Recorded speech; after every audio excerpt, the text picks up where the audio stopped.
All right, folks, this week on Sick Boy Podcast, we are talking about The Last of Us and whether or not we could turn into zombies from mushrooms. We also talk about a big-ass baby, and we talk about how skin grafts could be the answer to addiction problems. That and much more on this week's episode of Sick Boy. Have you guys been watching The Last of Us? Yes. Oh, yeah. 5.7 million people tuned into episode 2. Wow. Yep. Up 22% from the first episode. Wow. You know, that's about 4.8 million more than the people that watched Power Slap. Dude, yeah, and that's about 5.2 million more people than watch this YouTube video.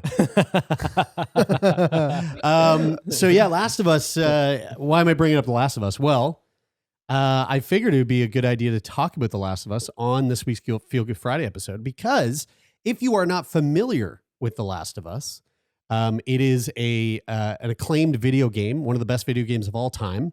The first in the series of 2 so far, probably going to be a trilogy. And HBO and the creators from Chernobyl, which is an amazing television show, and the director of the video game, Neil Druckmann, came together to put the video game into a television series. And it's kind of, it's making waves. I mean, they only had one episode out when they announced this, but it ended up being IMDb's #1 HBO series of all time on IMDb, even though there's a single episode out. Yeah. I mean, that's crazy. Yeah, that could change. Yeah. But with episode 2, still great. It's still been good. Even if the series, for whatever reason, went downhill or just like didn't maybe live up to like the crazy hype, Yeah. it's still 1,000 times better than every other video game adapted to TV or movie. It is. And here's the thing. If you're listening to this and you haven't seen it and you're not familiar with it and you go, oh, video game. This video game is not a video game. It's The a Last of story. Us is a playable film. Yeah, that's right. And it is one of the first video games that I've ever cried during. Many times. Several times over. Beautiful game. But here's why it relates to Feel Good Friday. The show and the game, the story of The Last of Us, takes place 23 years after a outbreak, a fungal outbreak that basically turns humans into these cordyceps filled zombie-like creatures that are just trying to be violent and kill and spread the fungal infection. I feel like it's an important when you're talking to people, especially if they aren't into video games or maybe like the zombie stuff isn't their thing. I mean, I tried to dance around the word zombie because even they though they don't are use zombies. Yes, and like, they're not zombies. They're they not are described as zombies in the show. That's They're right. not supposed to be zombies. Yeah. They are zombie-like to us. Yes. Who know what zombies are. Like, it would be a massive disservice to the show to say that The Last of Us is the new generation's The Walking Dead. Yeah. That would be hurtful, I think. Yeah. A zombie is a mythological undead corporeal revenant created through the reanimation of a corpse. But here's the thing. These aren't reanimated corpses. That's right. These are people that have been taken over by Cordyceps, which actually here, I'll play a quick little video here. It's a real thing. Is a real thing. So here is this is from BBC Planet Earth. This is a ant, okay? Now this ant that you're seeing now is carrying another ant from the colony, and he's carrying him far away from the colony. He leaves him on a tree. Now the reason that ant was carrying this ant away from the colony is because this ant has been infected with a fungal, what do you call it? A cordyceps. You can see the fungus growing out of the back of his head. We're watching the cordyceps grow out of the skull of the ant, and this is what the cordyceps has done. It's not the ant. The ant didn't take himself to the edge of this branch. The cordyceps took him there, and the cordyceps sets him up like a zombie at the end of this branch, so that it can then bust out of his head, grow, and then when it finishes growing, the cordyceps explodes, a big, huge explosion of spores. And then it spreads the cordyceps to other living beings in the area. Now we're looking at different insects that can be affected by cordyceps. So there's a cricket that has cordyceps coming out of its body. It's so gnarly. It's like a parasite, right? There's another animal here, another insect here we're about to see. So these cordyceps can affect pretty much any living thing, particularly insects. You got some sort of cricket there, like a wood bug that's growing out. But the kind of the fascinating thing about all these examples of all these examples and tying it back to sort of like the mythology, I suppose you could call it in The Last of Us, is that before the cordyceps, kills you. Look at this one. Look at the moth. Look at the moth with the cordyceps coming out of him. Like before it kills you or uses completely takes over your entire being, it basically takes over the function of your body to bring you or to bring these insects to a spot where it will be the most advantageous for it to spread. Yes. Continuously. Which is a crazy thing for me because as somebody who didn't play the video game, but like knows about the video game and has seen clips of the video game, what struck me when I watched the first episode of the show was how real and possible it felt. Yes.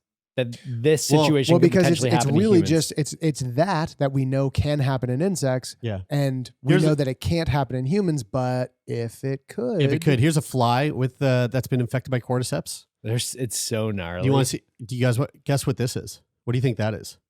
Crab. That's a tarantula that is filled with cordyceps. Wow. Yeah. Whoa! It really does infect a lot of different animals. Oh yeah, a lot of living things. It right? makes some of the things that are in the video game, like so in the video game and now in the show, as you see in the first two episodes, there are certain people who let's say they go into a building and they become infected, but they're in this like locked room, for example, and there's nothing to eat, there's nothing to do. They actually get taken over, and there'll be these people that are plastered against the wall with like 10 feet of mushroom growth all around them, pinning them to the wall.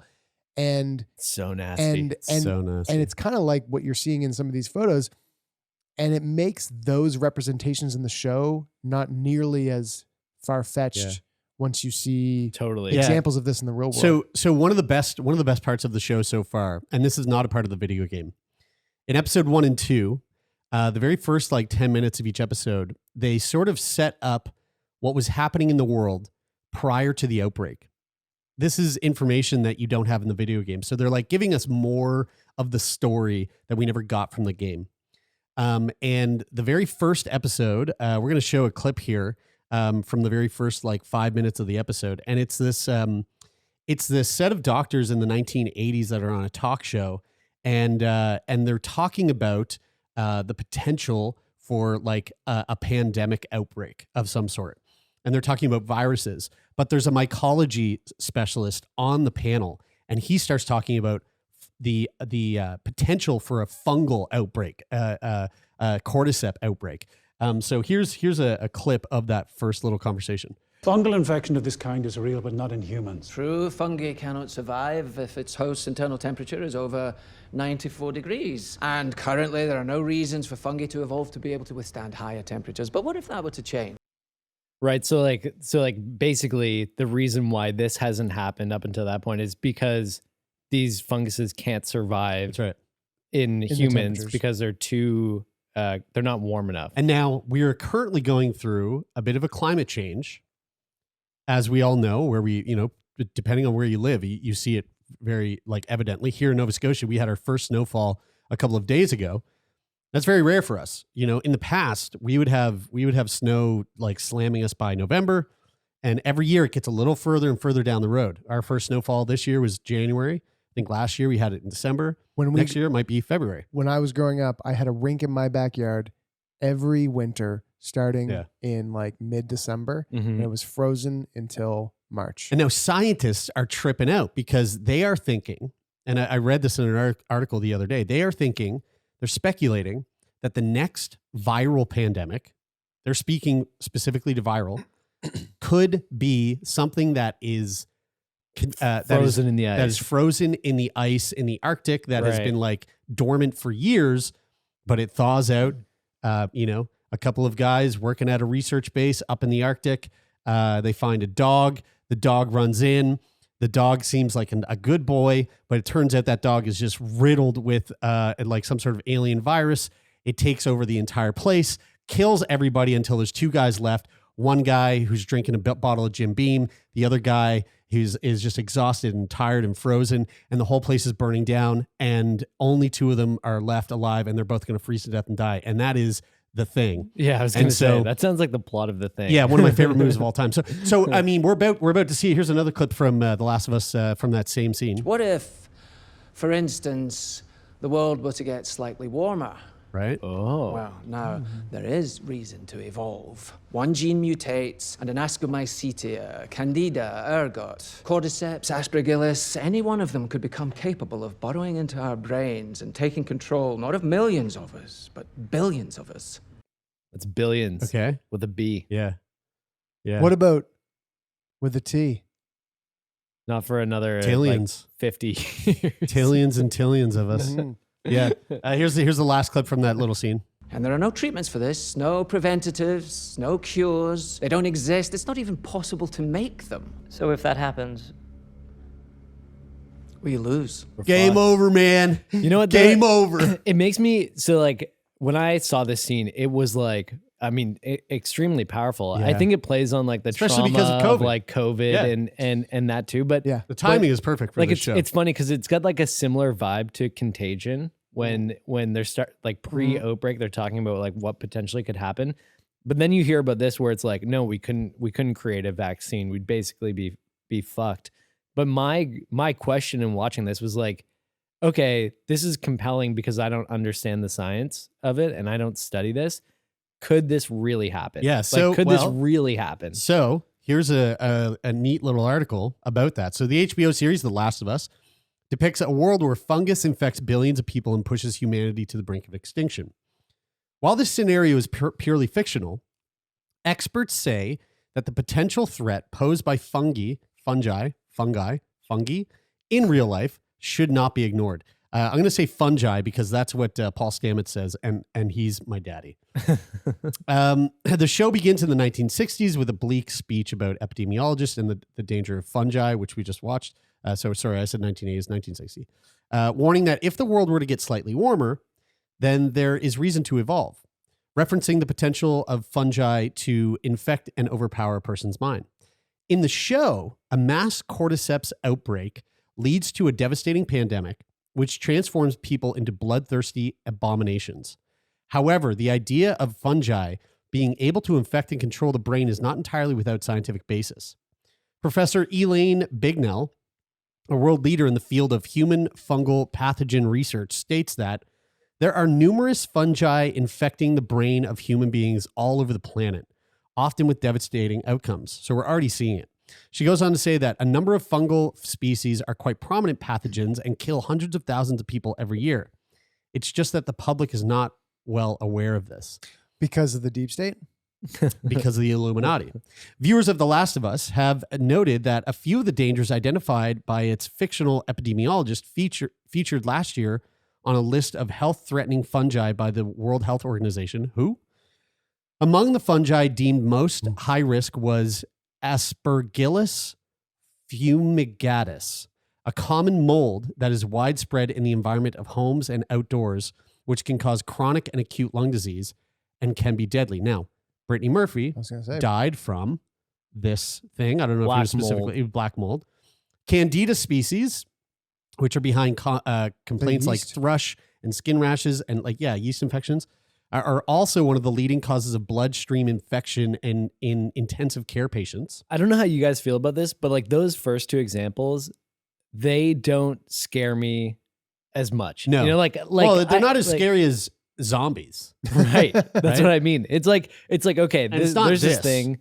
You know, it's not these. Also, nothing in the world is going to happen like it does in The Last of Us. well, But that's my question. Like that's not how it's going to happen.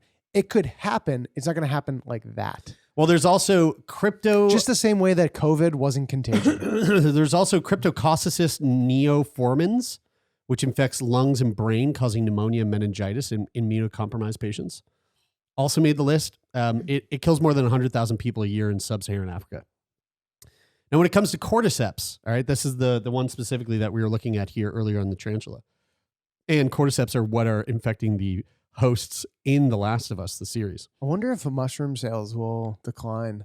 Dude. Because I mean, mushrooms have an insane amount of benefits to them, health benefits, and cordyceps, including cordyceps. The show makes me not want to touch a mushroom. You're asking, is this bad PR for mushrooms? It could be, Paul definitely- Stamets could be fucking facing Well, some... Paul Stamets needs to go on a PR He tour. does, yeah. Is what he needs. He needs to be on fucking. He needs to go back on Rogan for the. Honestly 10th though, time this fucked me. ASAP. This fucked me up so much that Maddie recently bought or last night bought a head of cauliflower, and it was sitting on our counter. Nope. And I was like, nope. That looks too much like a clicker's head. Get it out. Yeah. I don't think I can eat any of that. That's irrational. When it comes to cordyceps, the fungus depicted in the show, it is absolutely real.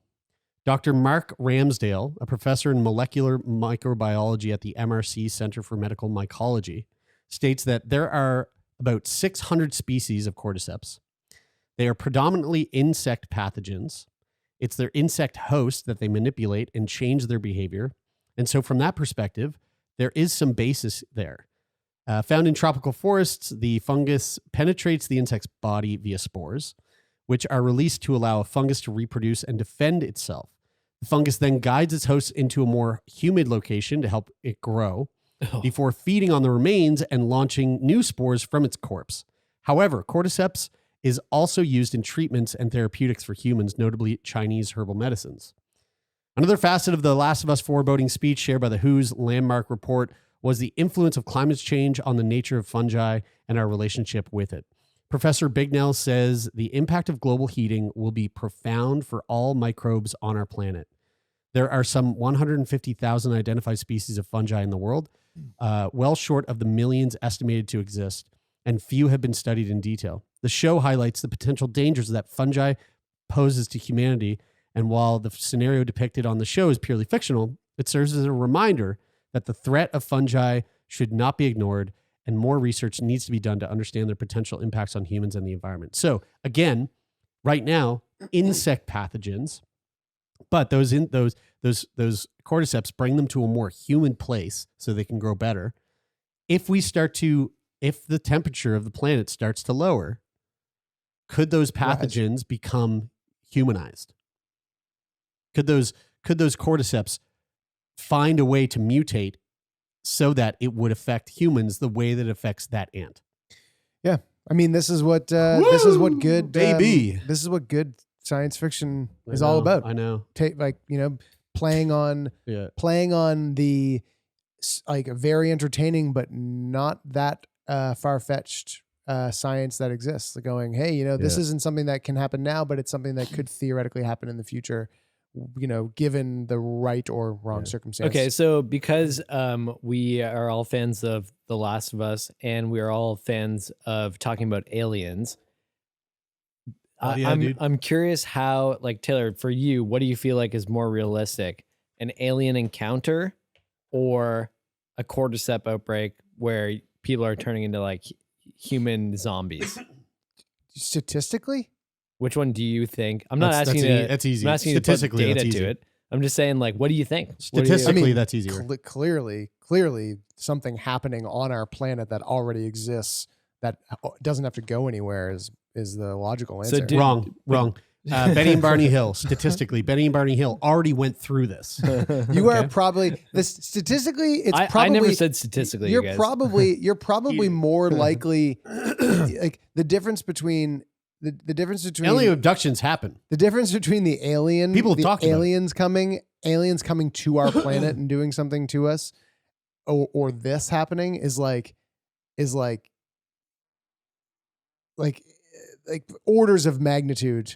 No, but it's already happened. Benny and Barney Hill got abducted, so it's already happened. Here's my question: You're talking non-speak to 90% of people who are listening. Benny and Barney Hill were the two were a married couple. And they were the first recorded Recorded. The first recorded. He says this victims. as if it's like the most factual thing that's known. Yeah, Benny Yeah, and they Barney say that that's what happened. Yes, Hill I were understand the that. first recorded victims of alien abduction. Yeah, the first recorded. Wait. But I had a follow up question to that. So Hold Taylor, on, hold on. Let me. I Benny know, and but Barney this Hill is on were, that same thing. were an American couple who claimed they were abducted by extraterrestrials in the rural portion of the state of New Hampshire in September of 1961. It was the first widely publicized report lie. of an alien abduction in the U.S. The incident came to be called the Hill abduction. The Benny and Barney Hill are the grandparents of Amanda Hill. Wait, UFC fighter. okay. One, do you know how easy it is to lie in the 1960s and get in the news? The second thing, though, is Taylor. They might have been lying, but You can't, Brian, if you watch- want to shut them down, you can't know. poke them and then try to move on. don't you're poke the right. bear. If you watch videos of them, they are pretty traumatized. Betty had dreams 10 days after the alleged UFO encounter. Betty began having a series of vivid dreams. So he says. They continued for five successive nights. Never in her memory had she recalled dreams in such detail and intensity, but they stopped abruptly after 5 nights and never returned. They occupied her thoughts during the day. When she mentioned them to Barney, he was sympathetic but not too concerned, and the matter was dropped. Betty did not mention them to Barney again. Okay. So they're alien so anyway, people. so forget that thing for a second. So my point in asking can't that just question forget it. was, Taylor, do you think that it's possible that aliens show up on our planet someday and they're like, hey, what's up? And there's an alien encounter on our planet. Well, sure, there's a possibility. So do you think that will happen someday? I have no reason to be able to tell you whether it will or won't because there's not enough evidence on either side of it. But what do you think? Emotionally, what do you think? Not logically or I rationally. don't think about it emotionally. What do you mean think about it emotionally? How do I think about it? No, What I'm do you asking mean? you to think emotionally about it. I'm asking you to draw I'm on your feelings. I'm thinking about it emotionally right now. Yeah, I know what you think emotionally. So Simon was Simon who Oh, God. the Hills met Simon, this guy named Simon, in 1963. So he did hypnosis sessions with them. Simon began hypnotizing the Hills on January 4th, 1964. He hypnotized Betty and Barney several times each, and the sessions lasted until June of that year.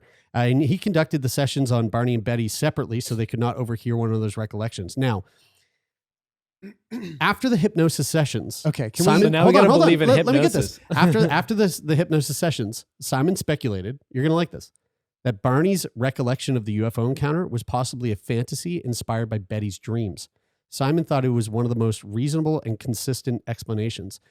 Barney rejected this idea, noting that while their memories were consistent in some regards, there were also portions of both their narratives that were unique to each of them. Barney was now ready to accept that they had been abducted by occupants on a UFO, though he never embraced it as fully as Betty did. Betty was sold. Okay. This So- is a really good transition to to talking something about that is mediums. now I will tell you I know. I will tell you that if I had to so here's my answer. I think no, and I think that not because I don't think that they could come or that that's a possibility, because it certainly is a possibility, but I think that when you stretch out astronomical timescales, an alien species visiting Earth lining up with the existence of the human species, I probably agree. unlikely. Yeah, so I don't disagree with you on that. But the point do. in me Because I asking, think the human species will they either already were here or they will come later. so the point of me asking that question was that if you believe that was possible at all, and you believed more so that it was possible for a cordyceps outbreak to happen where people turned into zombies, therefore you must believe to a certain extent that it's somewhat possible that could happen. Could happen. And I just want to give that some context. It would be like, to me, it's like saying to somebody on Monday, going, I will meet you at the train station on Friday. You don't give them a time, but you can only go in a 5-minute window of that entire day, and expecting those two to line up. Yeah. But you don't tell them what time, you just give them a day. Or you don't even give them a day. You go, I'm gonna meet you at the train station this week in a 5-minute time window, and you both have to guess and line up. Say- That's the likelihood of, it's probably far less than that. And if but they were smart, they would show up when the train's going to be there. I mean, that's what people had to do before cell phones. but there's several trains every day. Yeah. So anyway, Okay, so I mean, the point that I was making is that hypnosis and their story, Jared, that you were going into, is about as believable as a medium when they're predicting Yeah. what happens to you in your life. And Yeah. I think you have some experience with that. I do, yeah. So I went to a medium last night. What a sharp turn. I went to a medium last night. It was my birthday gift from my partner, Kira. And she brought me to see a medium, Sheila, the medium. Is that what she goes by? Her name is Sheila, and is that she her is the Insta medium. handle? Yeah, it was Sheila, the interpreter, or something like that. This is really just to preface this is really hard for me because I'm such a skeptic about mediums, and I think that it's such a farce and like a impressive entertainment, but I like don't even think it's so, I don't think you need to say that you think it's a farce. Yeah. So I think you can Right. just state it as such. Right. So here's where I stand with No mediums. offense to everybody out there who thinks that it's real. I mean, if you couldn't already tell, I do very much believe in extraterrestrials. I do very much believe that extraterrestrials are here now, and I'm fully sold on it. Mediums, Fully however, sold. fully sold. Mediums, however, I don't believe in ghosts, and I don't believe in mediums. I'm quite a skeptic. How do you know mediums aren't aliens that are here now?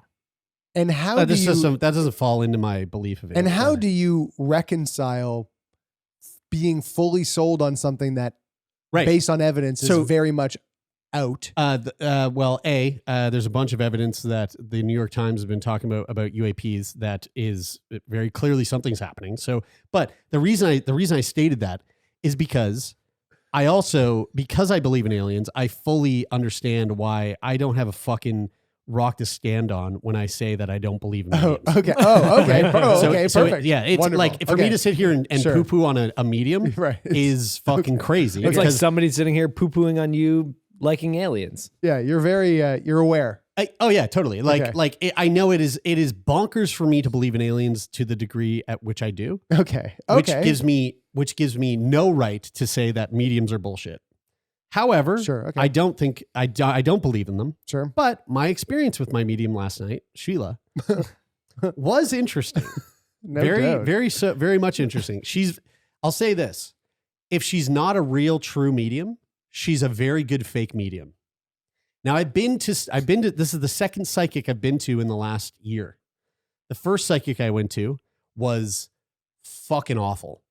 Like such a fucking bullshit artist, awful A experience. bad actor. Bad actor, hilarious. It was one of the funniest things I've ever done in my life. I was also high on acid, and it was fucking. But It was so funny. Were you entertained? No, I mean, well, Because you were on acid. I was entertained the way that I'd be entertained if I watched, Morbius. Like I was entertained Yeah, at yeah. laughing at how shitty it was.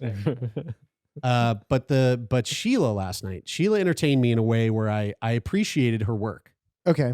I was very taken aback by her work. Now, Like you appreciated the art of the Yes, acting and the yes, entertainment yes, of it? 'Cause yes. In my experience with the medium, this woman was talking to spirits. She was talking to ghosts in the room. She was telling them not to interrupt her. She was like, wow. she'd be talking to me and she'd be Yeah. like, I'm getting a sense that they're telling me, hold on, I'm not there yet. Sorry, I'm getting a sense like she was lippy with them. Now there were two spirits that walked in with me in my session. Uh-huh. One was my dead grandfather, Poppy Rice, and the other one was Brandon, Okay. our buddy Brandon. How did she Yeah, bring that up to yeah, you? She said two spirits walked in with you. She One said, "Who are they?" she said one is quite old. Yeah. She said he's very old, and she was like, "Do you have?" And I was like, I have a grandfather that passed away, and she goes, "Okay, yeah." So he knows you very closely, He's nodding. Yeah, it's him. and he keeps saying like, I can't. It was only yesterday that you were like this little guy running around. I was like, yeah, that's probably my grandfather. And she goes, the other one's much younger. She was like probably like 5-6 years younger than you. And I was like, okay. And she goes, has anybody young in your life died? And I was like, yeah, my buddy Brandon passed away. And she was like, okay. He's nodding. Yeah. And then she goes, What year did Brandon die? And she said, 2019? and then she said, was it cancer? And I said, yeah. And she goes, okay, yeah. So I think I'm pretty sure this is Brandon. And I was like, okay. Now, let me just say this. Why didn't she just I didn't- ask him? I didn't believe that. I didn't believe that part. Yeah. Right. But It's a deduction. A deduction from what? The only two people that have ever died in my life outside of Bigby, which is not a person, is Brandon and my grandfather. I haven't had any close deaths in my life other than those two. But it doesn't necessarily need to be close, because if you don't have somebody that you might identify as close, what you will do psychologically is you will pick someone out. You will reach for the next closest thing. But do you not think it is? Do you not think that it is in the least bit interesting that she called two men, one very old, one significantly younger? When she could have said a woman, she could have said a fucking old woman and a young woman. She could have said a kid. She could have said, she could have said so many different things, but she did nail an old man and a young boy. I think she went for two. I think she just goes for two fairly. I didn't think that was interesting. I thought that was interesting. But put it this way: what if she said to you again? I don't believe in it yet. I still don't believe in it up to this point. But Jared, my question is: what if she said there are two women with you? One is older and one is younger. What would go through your mind? Nothing. And you'd be like, no. I would be like, I think you might be clouded now that you've had the experience. No. I'm telling you right now, because I thought about this before I went in. Because I know somebody else that went to her, and this person basically said there were spirits. She was talking to dead people that I knew. So I was like, all right, she's gonna say that there's dead people. And Kira was like, how many people have died in your life? And I was like, 2. Like outside of like guests on the podcast, like 2 people. And she was like, okay, only my grandfather and only Brandon. Those are the only 2 people I could think of. Kind of interesting that she did nail the gender and the ages. Okay, so keep going. Which I was like, okay, that's interesting. Whatever, interesting. But she didn't nail the ages. She did. She said old and young. Right. And then you fill in the blank. But she said 5 or 6 years younger than you. I mean, Brandon. She nailed Brandon's age, really. I mean, I'm giving the benefit of the doubt so far. Sure. Because how old was Brandon when he died? 22, maybe? 22. And then, 23? so I would have been what? Wow. Like, I would have been 30. Yeah, I guess so, yeah. I would have been 30 or 29. Yeah, because remember for his 19th birthday. She said like 5 or we went 6. out. She was like, I'm getting like 5 or 6 years younger than you. Which was like, and she was off by like 2 years. Pretty damn close. And then the older one, she's like, this is an old man, like an old ass man. He said he's your grandpa. To which I said, yeah, that's my grandpa. And then Jared was like, how many old ass? How many? Who You know, falls into the category of old if ass? you want to poke holes in this, you could have just said, what does he say? His name is. Yeah, I should like you're talking to the spirits. Yeah. Ask him his name. So I'll stop trying to poke holes. I feel like the holes are evident. So just keep going. I'm curious about the experience. So it was a card reading. So she pulled out 9 cards and we went through them all. But before she did the card reading, and Kira recorded all this. I should have brought the recording and played some of it. Fuck. But before she did the cards, she made a prediction. She told my future. She said, "Hey, by the way, did you live on the West Coast?" And I was like, "Yeah, for a little bit." She was like, "But you didn't want to stay. You couldn't stay." And I was like, "No, I couldn't." And she's like, "Okay, you're going to go back." And I was like, "All right." I lived on the West Coast for 6 months. She didn't say and that came out of nowhere. She just went, "Did you live on the West Coast?" Okay, yeah, I did. Somehow she could tell. And she was like, "All right, you're going to go back." And she said, this is what she said. She said, "You're going to go back on October 6th, 2027, October 6th. You're going to move to BC." She said, "You're going to move to BC and you're not going to go to Vancouver. You're actually going to go up. You're going to go north. You're going to go up, straight up. You're going to go north of Vancouver along the coast, but a little bit in a valley, in a small community. And you're going to buy a home. And the home is going to be an A-frame home with 2 sections that come out to the sides. And the A-frame on the front will be covered in windows, lots of natural light. The part on the side will be a master bedroom. The inside of the A-frame is going to be your living room, kitchen, dining room, all open concept. There's going to be a recording studio that you build just off your house. She thought you were in a band though, because of the way you look. It's probably. So she said, you're gonna have a studio, and then she goes, 2 dogs. Sorry, hold on. Did she say recording studio or are you saying recording studio? She said recording studio. Okay. She said, you're gonna have 2 dogs, both kind of large. One like golden retriever size, another one just like a little bit smaller than that. one will have blue eyes. One blue eye. She's like, maybe it's a husky. I don't know. Could be a border collie. Could be a border collie. Yeah. And she said one has a blue eye. She said, when you're up there, you're going with her. She's pointed to Kira. She's like, you two are both going to live there. And when you're there, you're going to go to a body of water. Do you like water? And I was like, yeah. She goes, perfect. You're going to go to this body of water and you're going to see dolphins. You're going to see orcas. You're going to see orcas while they mate. And it's going to be a life-changing experience for you. And one of the orcas are going to come up to involved? you. She goes, one of the orcas are going to come up to you and it's going to look into your eye. And when it looks into your eye, you're going to look into its eyeball. And you're going to go, Free Willy. And she goes, and, and she goes, and he wants me to tell you that that's Brandon. When that orca looks at you, that's Brandon looking at you. And I was like, Can I share something with you? A thought that I had when you said the West Coast thing. 2027, October 6th. Okay. So we have it on record. Like this, if this happens. Yeah. I mean, she also said, it's more likely to happen now that it's in your mind. You know what strikes me though? Is the people who make their decisions in life based off, they go to a session like this and they hear that, and then they're like shopping for houses and the house is out of their price range, but they like, this medium has told them that this is what they're going to do. And they're like, well, I guess it's fit. I have to. So the thing that popped in my head, which was why I started really laughing when you said the West Coast thing, and because she was like, "Did you live on the West Coast?" And you said, "Yeah," and then she continued down this thread. Yeah. But if you had said no, then she would have just said okay, and then she would have gone in another direction. And I actually just saw this experience, literally, like while she's preparing for this session with you, that she's got a board that's mapped out exactly like Nathan Fielder has on the rehearsal. And so it's like every possible response that you could possibly give to every question that she asks has a diverting storyline that goes off into a web of like a trillion options. My favorite thing though about mediums is the way that they validate things. So like, she's like, she says to you, you used to live on the West Coast, and you say yes. She then will always say something, or the person will always then say something that makes you feel like they really know. Like, but you couldn't stay. Well, no fucking shit. I'm here. I'm here. Like, obviously I couldn't stay there for whatever that means to you. It means something like, no, you're right. I couldn't. And then now you're thinking about going back, and she's like, you're going to go back. Yeah. And so like, they're planting all these seeds in your mind. They're very interesting. Like, they know psychology. It's an amazing performance. It really is. She was good. So impressive. She was good. Dude, when she was explaining my home, I was like, that sounds good. Wait, Jared, keep going. Because I love this stuff. There's going to be a really nice fireplace there. And it's a log home, but not the inside. The inside's not log, the outside is, and the inside has nice walls. But hold on, what else? Was there anything else where you were like, whoa, like, oh, that caught my attention? Not really. I mean, so when she did the card reading, so here's why I wanted to bring this up on the show.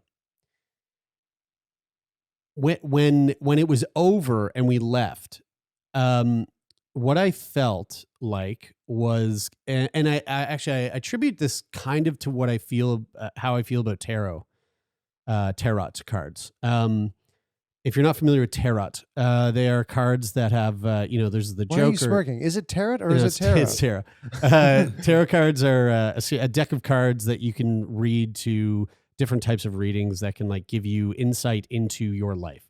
It's like a lot of psychics use tarot. It's like choose your own horoscope adventure. Yeah, but the thing that I appreciate about tarot is that it's a game. It's gamified. It's gamified self-therapy is the way that I look at tarot. So like, I don't believe in tarot. I don't believe in like pulling the death card and then all of a sudden, whatever that card means is going to happen in your life, or whatever. But what I do actually believe is possible is getting to know the meaning of the cards of tarot, pulling them, and then attributing those things to your life so that you can live a better life. So it's like self-gamified therapy. And that's where tarot started. Tarot started as a card game in Italy, and it just like it went through an evolution. Now it's just like woo-woo psychic reading bullshit. When this woman read my cards, when the session was over, I was like, that was like as beneficial, I feel, as like a legit therapy session.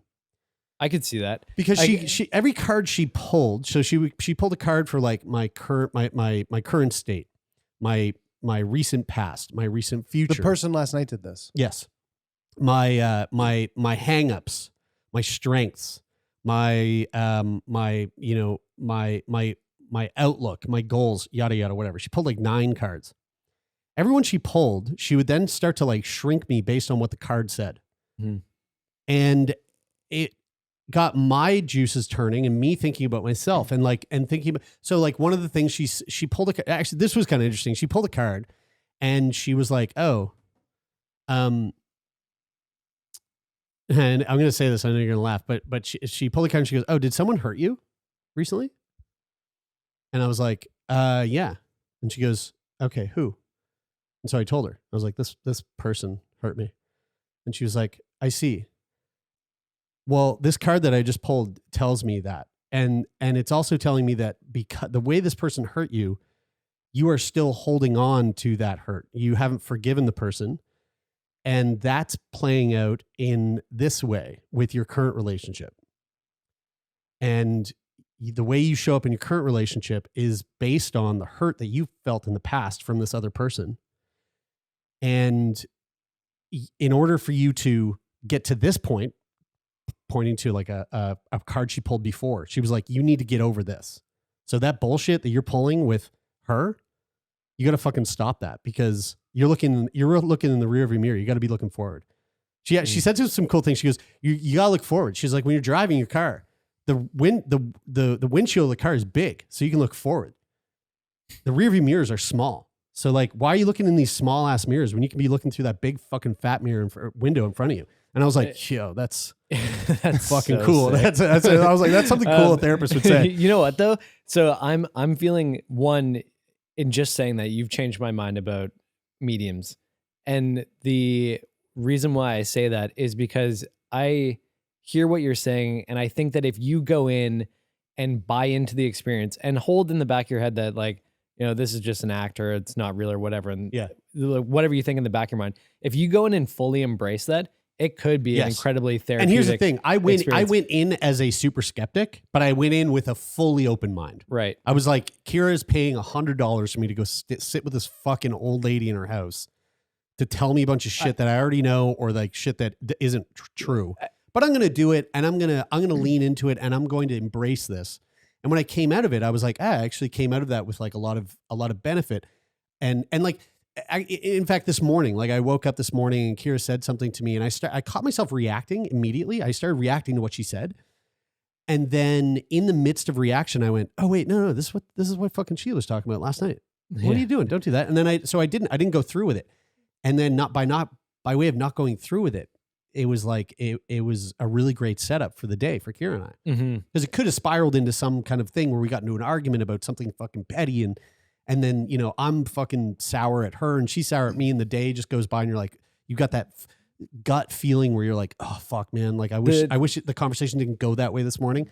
We didn't have to deal with that, because last night I had that conversation with Sheila, and she pointed this thing out to me that I know to be true. I already know that I'm hung up on this hurt in the past, and I'm pouring that on to Kira, and that's having a real. Well, I would argue that she didn't point this out. She prompted you to bring it out yourself. Yes, yeah. And that's which is what therapy is. So when you were explaining this earlier, I was thinking, before you even said therapy, I was like, this is exactly what my therapist does. And I'm filling in the blanks, but my therapist creates the space for me to feel comfortable doing that. And it's not like a woo-woo environment. But the thing that I think is that for people who aren't comfortable going to therapy, this could be a really nice stepping stone to go to a place where it's like, hey, this is gamified a little bit. Yeah. You know, it's a little bit less threatening, you know, pulling a card and then talking about what that card brings to mind, rather than going, what's been bothering you this week, or something more intense. I just want to say though, the point that I wanted to make about that is I also feel that there could be some negative consequences 100% to that, because mediums aren't therapists and they are actors. Yeah. And my sort of like big question that I have in my mind is like, what sort of damage could they do? Yeah, I heavily lean to that. I see, and I can understand how somebody going into that experience and being very mindful of what the experience is, and very mindfully teasing out things that could be helpful. But My guess is that the majority of therapy people, from a non-therapist, yeah, if they're not your close friend, is questionable at best. I mean, your close friend can really fuck you up too. Trying to Yeah. No, sure, but be a but therapist but for no, you. no, of course they can. But like that's what close friends are there for, are there to confide in and to help somebody when they like that's going to be a truism until the end of time. Is that friends try to help friends, but when strangers try to help friends, or when strangers try to help people in that therapeutic way, whether they mean that or not, because I'm not saying that she needs to shut down her business, because she's probably not looking at it as being a therapy for you at all. That's probably not that's probably not the aim. I don't know.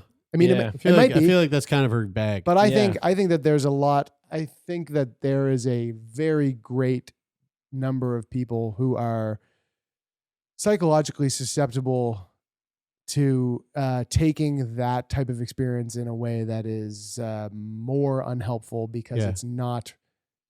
It doesn't come from a place of education. I mean, I'll probably this week I will unalive myself this week, and when I write my note, it will be Sheila did this. Jesus Christ. I do want to say to that though. I also think that mediums aren't. I don't think it doesn't sound like she was trying to give you advice or anything, and saying like you need to do this or you should do this. Other than the spirits were. I see that you are going to live in this place in 4 years or whatever. I mean, I think that's the biggest thing, and not that this can't happen with therapy, but like our experience that we had with the medium was like, I was going, this is doing way more harm. So this is like, and you're like at best you're giving people like a little bit of like maybe hope or nice nostalgia to think about. And in the more likely case, you're causing them pain. Well, I think the bigger problem is unpacking trauma in a situation. So they're like, hey, I see the knives card came up. This represents a stabbing feeling at your heart from your past. What traumatic events have you been through? Yeah. And then you start to relive those moments, and then there's no grounding. There's and no our like experience in a group setting. Now, what I want to say to this is that I am fully aware that I went into that experience as a skeptic. I went in with an open mind, and I was able to, after the fact, unpack what happened and turn it into something that was meaningful to me. But anybody else who goes to see a medium, if you don't have that ability, like if you just know downright you don't have that ability, which if you don't know you don't have that ability, you probably don't know that you shouldn't be going to a medium in the first place. You should be going to a therapist. You should be self-aware enough to like go into an experience like that and take it for what it is and not give it too much meaning, which is exactly what I did. I still am a skeptic. But I don't tough. believe that Brandon was talking to her. I don't believe that my grandfather was talking to her. But she said she pulled a card for Brandon at the end. I choked up. I started crying because it was like she was saying things to me that Brandon was saying to me, and the thought of Brandon saying those things to me now, if Brandon's spirit could say that brought a tear to my eye. I know that he wasn't saying that stuff. How did that make you feel though? Like afterwards, reflecting on it that? felt great. Yeah, it was a fucking great feeling. And that's it was good. Like, it made me feel peace. It made me feel, it just made me feel really good. I think But that's again, why people pay to go there. But again, I'm self-aware enough to like come out of that and go, wow, that pretend that we just did, that scene we just acted out was really touching. But I will tell you, That's a good way to look at it. And I don't want to, and I would never deny somebody that experience, if that's what they're taking from it. But when we had that experience, which was a group of like close to 50 people, something like 60. that, it was a lot of people. I was really surprised at the percentage of buy-in, not mindful buy-in. At least on the surface, as it seemed. Also, not mindful buy-in, but like just hook, line, and sinker. The practitioner himself was a bit of a bully too, which made the situation feel. Yeah, Sheila was not. Sheila was a very sweet, warm woman. Anyway, so I have an interesting little therapy session last night with my medium that I'll probably be going back to I'd say like once every week, $100 a week. Just Honestly, can't wait it's to hear. cheaper than therapy anyway. So Yeah, $100 maybe, not bad, not bad. Yeah, maybe it'd be. I will be going back with Dude, Kira. Kira's going to do Therapy it. is like Kira, $180 or something like that, right? Kira ate it up. Oh yeah. Oh yeah, the lights were flickering. And that was Brandon doing that. And, That's just a dodgy light bulb in her house. She says that every time. It's Every like- speaking of things that aren't there, She's just got Philips Hue on an app on her phone under the table. speaking of things that aren't really there, check this out. So I was having visual and auditory hallucinations on my walk this morning. This guy is recording this. Someone I didn't recognize was filming me and trying to talk to me. I didn't. I used my RayBan smart glasses because I Okay. started questioning All right, whether or thank you. not he was there. This guy's out for a walk with his dog. After the walk, I played back the video and realized that I was, in fact, hallucinating. So this gentleman wearing RayBan smart glasses took his dogs for a walk. This guy has schizophrenia. Whoa. And he had feelings that he was hallucinating on his walks with his dogs. And in the video we just saw there, he turns and responds Did you need to something a else? person who asked him a couple of questions, except the person's not there. So that man saw and spoke to someone who was not there, That is so Sure. trippy. did not know that they weren't actually there, used his RayBan smart glasses to record the interaction, and then replayed it back at home and said, oh, fuck, there was no guy following me. My favorite part of this story is that they used RayBan smart glasses. And the reason why is because imagine you were going through this experience and you were like tripping out thinking that somebody's behind you talking to you. And you're like, I need to check to see if that's real. But I don't want to pull my phone out and videotape them Yeah, yeah. because if they It'd make you are feel weird. real, Yeah, it's going yeah. to make them feel Yeah. uncomfortable. But if I just use my smart glasses, Dude, then I can do it incognito. how trippy is it that that guy was even self-aware enough to know that there was no one there? You know what I mean? Like how many times have you been walking and someone says something to you and you turn and you say something back to them? How many times in your life has that happened where you went, is that person actually there? Never. Never. Well, if you've never had if you've never had that experience of it being a hallucination, which Because you're not schizophrenic. because you're not schizophrenic, then you might, like, if you could, if you could put yourself in those shoes and have an experience that is a hallucination like that, then come out of it, you might go, oh, there are some little, because obviously he experienced it. Right, He- but he my- went, there are some signs that are telling me that this is, But that's not my happening. question. My question is what What are those what signs? what is it that made him go, I feel like that person's not there, so I better record this? Like, what is the feeling of Yeah. going, that's off? There's something off about this Maybe person. they were wearing like a 3-piece suit from like the early 1800s. Yeah, yeah, yeah, And like yeah. they're like, what? Yeah. The It can be ghost ve- of Christmas past? it can be Isn't that crazy? it can be very, very trippy. You know, Um, if you had that experience where you, like you said, Taylor, like you were schizophrenic, then that's the thing that I find so cool about the smart glasses is that you can then start to check whether or not you're experiencing a hallucination without looking. Kyle and I Weird. were having a conversation a week or two ago, and I can't remember what it was about, but it was Can you imagine if you guys, like, if this whole podcast was just me? I can't start thinking that Like, way. like- because it like we're just opens- putting these YouTube videos out and it's just me. And like every once in a while, I'm just doing this. Yeah. yeah. Yeah. And you don't even realize that you're the one Right. spending all the time doing the YouTube videos, and Yeah, it's yeah. not Brian. Yeah. Brian. It feels dangerous. And I'm like, whoa, God, no, Benny and Barney Hill, guys. Benny and Barney Hill. yeah. And everyone's just been watching. This is the Truman Show. So Kyle and I had this conversation a couple weeks ago, and I can't remember what it was, but it was kind of like one of those conversations that you have where you're like, isn't it crazy that so many people do this thing? Whatever it might be. I don't Pee know. on I the don't seat, know what it shower. was. Yeah. And then I said something like, man, maybe we're the crazy ones. Yeah.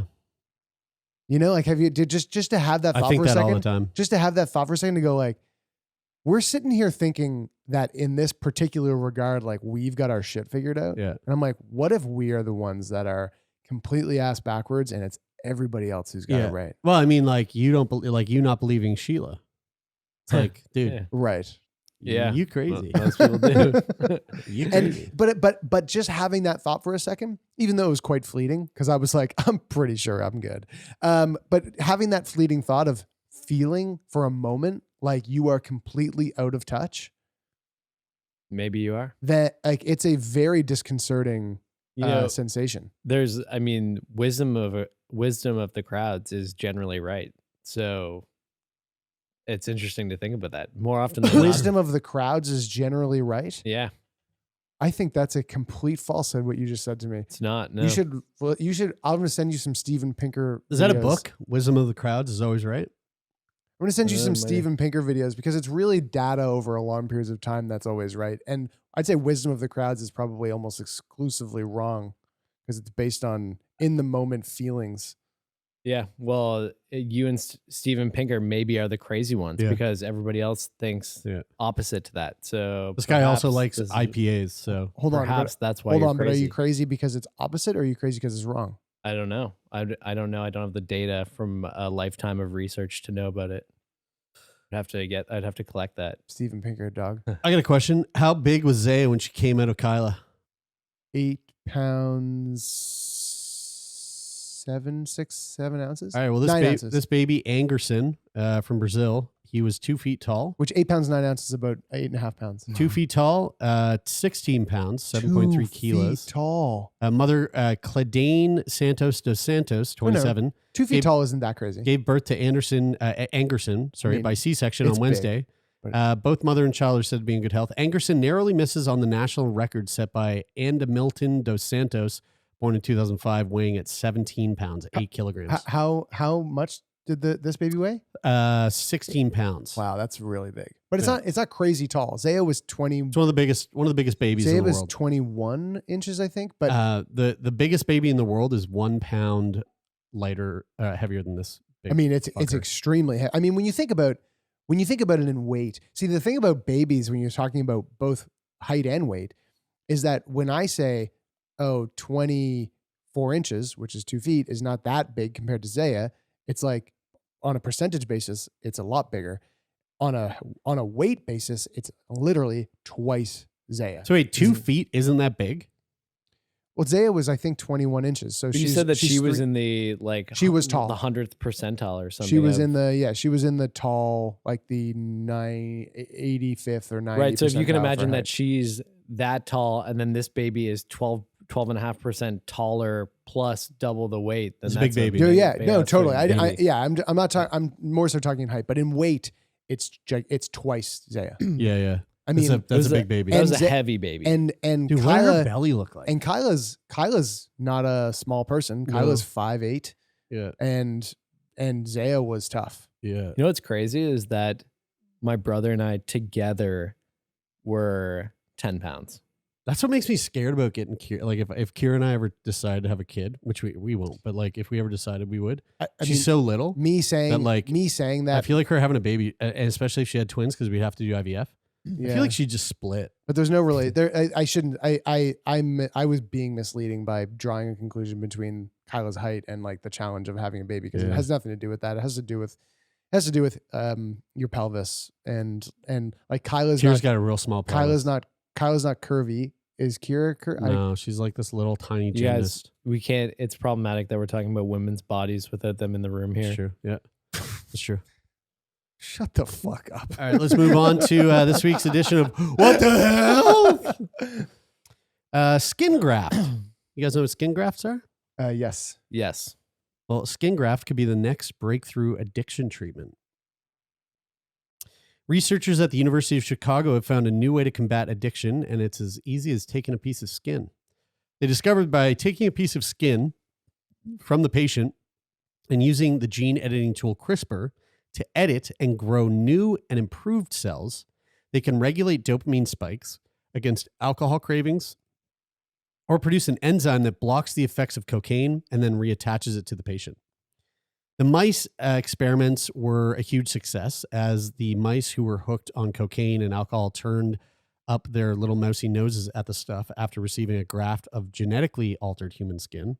They were even forced to drink water laced with cocaine and alcohol, but they still ignored the spiked option in favor of plain ass water after receiving a skin graft of altered human cells. The researchers are now seeking approval from the Food and Drug Administration to try their hand at human skin. From there, it could take 5 years or more for the treatment to reach the public, but the best part is no more hiding your secret stash of drugs and alcohol in your skin folds. This new treatment will make sure that your skin doesn't even want it anymore. So next time you're tempted to reach for a drink or a line, just remember, the proof is in the pudding skin. And you can now have a new, improved, and addiction-free skin. Who knew the answer to our addiction problems was just a small piece of skin anyway? Thanks, ChatGPT. Did you Yeah, share that? that was all written by ChatGPT. Oh, I was like, who wrote this? Yeah. The funny thing is, like, We're getting ChatGPT to write all of the summaries of the articles we're reading on the show now. It's great. I was going to say that the other way to solve the addiction problem is just reducing the traumatic experiences for youth, because isn't that the highest correlated factor to probably the easiest addiction? And probably the easiest solution. Well, rather than trying to do skin grafts that I was just kidding. Yeah, well, I mean... it's easier to do than like create new science to treat the symptoms. I mean, is it easier to do? Well, I probably would say it's not easier to do. So it's I would definitely better. It's definitely better to do. Yeah. So my point is easier. that, like, coming back to the conversation that we had with Julie from the research in Newfoundland, Julie Dwyer. The like episode ain't out yet, but it's coming. So I mean, very quick overview of what she was talking about. The fact that pain is now registered as a disease and not a symptom, chronic pain, that makes it easier to treat the causes of that pain rather than looking at the pain of a cause as a cause of something. And so with addictions, like, rather than trying to resolve create all these other new technologies to resolve the symptoms of that addiction, treat the actual source of that addiction in the first place, which is far easier said than done, but also probably the only thing that will fix that. The only thing that will eradicate it. Yeah. And not that, like, the goal has to be eradication, because I think that that's probably unreasonable, but if we want to actually make an impact in it, I think that it has to be at understanding and treating the root cause of that, which in a lot of cases seems to be trauma. Yeah. No doubt. Yes, I agree with you. I think, both of our reactions to your statement is, I think, more so that it's better to do that, but not easier. Yeah. Well, folks, agree. That's it for this week. So I hope you enjoyed it. And if you want to support the podcast, you can leave a rating and review on Apple Podcasts, or leave a rating on the Spotify mobile app, or come on over to our Discord, where conversations about the episodes are happening with a lovely group of folks from around the world. And you can also drop your Wordle scores in there. You can drop photos of graphic content of you having surgery on your pelvis or something cool like that. And you can also help produce the podcast by giving us Feel Good Friday content. None of the content was from this episode was from it, but oftentimes we do bring our content from Discord onto the show, and we'll give you a shout out when we do. So you can find the Discord link in the show notes of every episode. And if you would like to be a guest on this show, please go over to sickboypodcast.com. No, sorry. Just go to sickboypodcast.com. There's a big button. It says be a guest. And we've been getting a really great flood of guest applications lately, which I think means that more people are listening to the show, which seems to be the case, which is great news all around for everybody. Yeah. So thank you for listening and signing up to be a potential guest for the show. And if you sign up to be a potential guest, you don't have to write a novel. Like, I mean, you can, but it's easier for us to read it if it's like a few paragraphs, and then it's really exciting, and also bonus points if it's really funny, because it doesn't matter though. We read them all. We do read them all, yeah. And thanks as always to the people who help us make the show. Brian skims as if it's long. That's what he's saying. Jeff, I love the people who attach TLDRs to the end of their messages. I just read that. Thanks to Jeff Lonis, our manager, and to Rich O'Coin for the theme music. That's it for this week. I'm Brian. I'm Taylor. And I'm Jeremy, and this is Sick Boy.